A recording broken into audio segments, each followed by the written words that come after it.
Lollipop. Ayan siya. Ayan.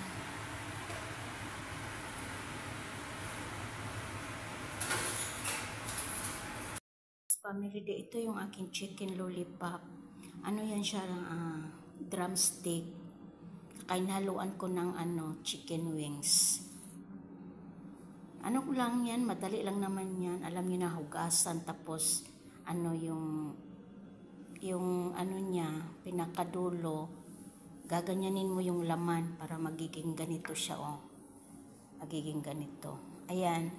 Minarinate ko na siya ng seasoning sauce, soy sauce, oyster sauce, garlic, white pepper, and salt to taste. I-marinate yan siya.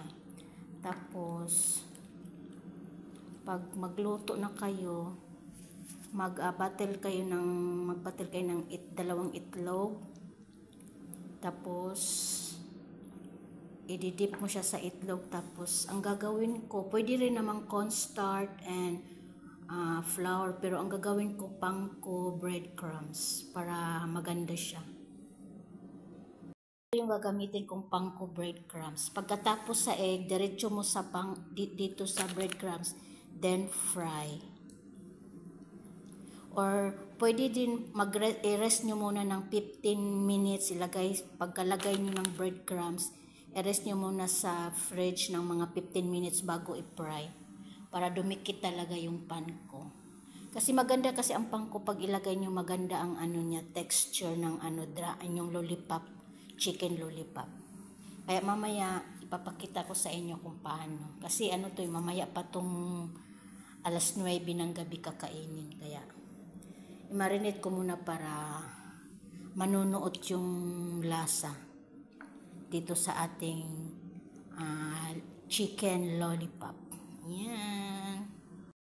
Lagyan natin siya sa itlog. Yung sauce niya, hinalo ko yung 2 egg. Ayan. At ito siya, pagkatapos nating i-fry ito siya mamaya, babalutin natin siya ng aluminum foil para maganda tingnan. Tapos dito natin ilagay yung ating panko breadcrumbs. Ayan siya yung niya.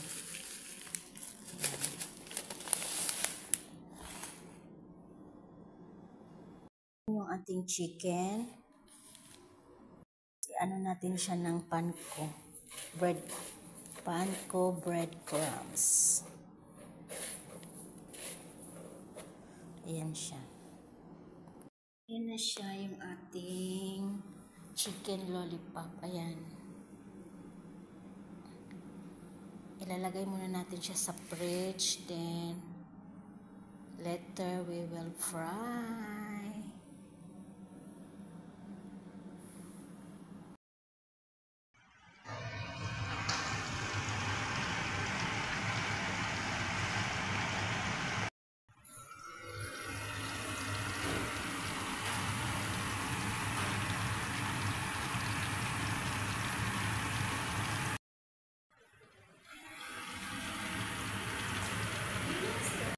Lollipop. Ayan siya. Ayan.